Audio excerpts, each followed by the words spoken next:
மகிழ்ச்சி நாளில் உங்களை சந்திப்பதில் மிக்க மகிழ்ச்சி அடைகிறேன். கர்த்தருடைய பெரிதான கிருபையினால கர்த்தர் நம்மளை இதுவரை நடத்தி வந்திருக்கிறார், இன்னமும் நடத்துவான். நீங்கள் அவரை நம்புங்க, விசுவாசிங்க, அவருடைய வார்த்தைக்கு கீழ்ப்படிங்க, நிச்சயமாக கர்த்தர் உங்களை நடத்துவா.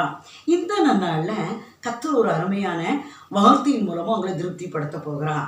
ரூத்துவின் புஸ்தகம் 2ஆம் அதிகாரம் 12ஆம் வசனம்.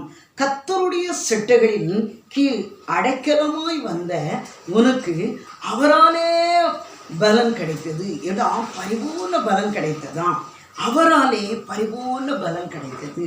அன்பு பிள்ளைகளே, இங்கே ரூத்துவை பார்க்குறோம். அவள் என்ன செய்கிறான்? அவள் குலம், அவள் கோத்திரம் எல்லாவற்றையும் இழந்து என்ன செய்கிறான்? சொந்த மாமியார் தான் நகோமி. அவள் பின்னாலே என்ன செஞ்சிடறான்? வந்துடுறான். ஏன்னா எல்லாவற்றையும் இழந்து மாமியார் போதும் சொல்லி என்ன செய்கிறான்? வருகிறான். வந்தால் அவங்க என்ன செய்கிறாங்க? வயலில் கதிர் பொறுக்க போகிறாங்க. போகும்போது அங்கே அவர் என்ன செய்கிறாரு? போவாஸ் அவர் என்ன செய்கிறாரு?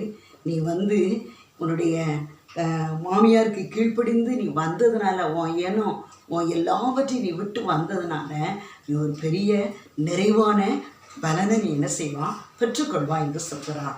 என் அன்பு பிள்ளைகளே, அதே போல் அவன் எல்லாவற்றையும் விட்டு வந்தால் அவன் நிறைவான பலனை பெற்றுக்கொண்டான். இன்றைக்கு மாமியாருக்கு அத்தன் சொல்ல என்ன செய்யலை? மனம் இல்லை. கொஞ்சம் வயசாயிட்டா பேசினா அவங்கள கொண்டு முதியோர் இல்லத்தில் சேர்ப்போம் அப்படின்னு சொல்லுவீங்க. சேருங்க, அப்போ தான் உங்கள் வீட்டில் இருப்போம்னு சொல்கிறாங்க. அன்பு பிள்ளைகளே, நம்ம எப்படி இருக்கிறோம்? இந்த நிகழ்ச்சியை பார்த்து கொண்டு இருக்கிற என் அன்பு பிள்ளைகளே, நீங்கள் எப்படி இருக்கீங்க? எனக்கு ஒரு அருமையான குடும்பம் உண்டு. ஒரு பிள்ளை தான். அப்போ இவர் ஒரு பையன்தான். ரொம்ப நேசித்து வளர்த்த தாயார். இப்போ வந்து நல்ல ஒரு தாழ்மையான பிள்ளை, அவன் நம்மளை நேசிப்பான் அப்படின்னு சொல்லி என்ன செஞ்சுட்டாங்க? திருமணம் பண்ணிட்டாங்க. நாட்கள் நகர்ந்தன. கொஞ்ச நாள் என்ன செஞ்சான்? மாமியாருக்கு சுகர் பேஷண்ட் எல்லாம் கரெக்டாக பெர்ஃபெக்டாக கொண்டு கொடுத்துக்கிட்டு இருந்தான். அப்புறமா அவன் என்ன செஞ்சுட்டான்? உங்கள் அம்மா இருந்தால் நான் இந்த வீட்டில் இருக்க மாட்டேன், எங்கேயாவது கொண்டு சேருங்க அப்படின்னு சொல்லிட்டான். நாட்கள் நகர்ந்தன. இவளுடைய பாசத்துக்காக அவர் என்ன செஞ்சுட்டாரு? கொண்டு அனாதை இல்லத்தில் சேர்த்துட்டார். என் அன்பு பிள்ளைகளை, கடைசியாக தாயினுடைய அன்பு இல்லாமல் கடைசியாக பரதவிக்கப்பட்டான்.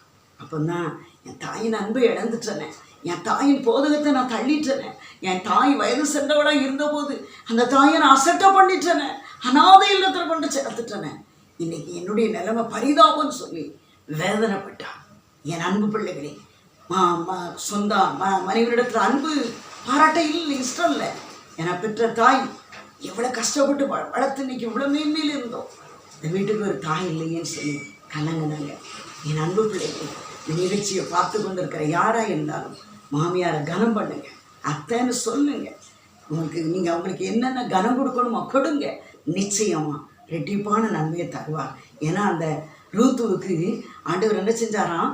நிறைவான பலனை கொடுத்தார். அவன் நீங்கள் ஆண்டவருக்கு பயந்து அவங்கள நேசிக்கும் போது, அவங்களிடத்துல அன்பு பாராட்டும் போது நிச்சயமாக கர்த்தர் உங்களுக்கு நிறைவான பலனை தருவார்.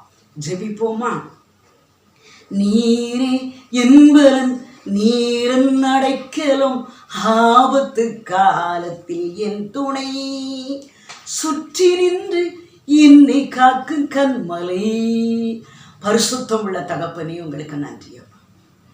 இந்த நாளில் வயதான தாயாரை பார்க்க மனம் இல்லையா?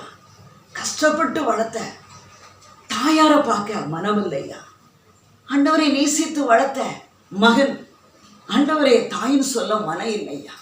வந்த மருமகளுக்கு அத்தனை சொல்ல மனம் இல்லையா? கொடிய காலத்துக்குள்ள வந்துட்டோங்க. அன்பு தணிந்து போனதையா. ஆனால் என் அன்பு பிள்ளைகளை, இந்த நிகழ்ச்சியை பார்த்து கொண்டிருக்கிற யாராக இருந்தாலும், ரூத் எப்படி அந்த நகோமியின் இடத்துல அன்பு பாராட்டினாலோ அதனால் அவன் என்ன செஞ்சா? நிறைவான பலனை பெற்றுக்கொண்டான். நீங்களும் அன்பு பாராட்டும் போது கர்த்தர் உங்கள் வாழ்க்கையில் நிறைவான பலனை தருவா, நிறைவான ஆசீர்வாதத்தை தருவா, பரிபூர்ண ஆசீர்வாதத்தை தருவா. தந்து பிள்ளைகளை ஆசீர்வதிங்க, எல்லா குறைகளை நிறைவாக்குங்க, கண்ணீரை துடைங்க, எதிர்பார்க்கிற நன்மையை கொடுங்க, எதிர்பார்க்கிற ஆசீர்வாதத்தை கொடுங்க, எதிர்பார்க்கிற பாக்கியத்தை கொடுங்க. பெரிய காரியங்களை செய்யுங்க. இந்த நாமம் மட்டும் மகிமைப்படட்டும். இயேசுவின் நாமத்தில் ஜெபிக்கிறோம் நல்ல பிதாவே. ஆமென்.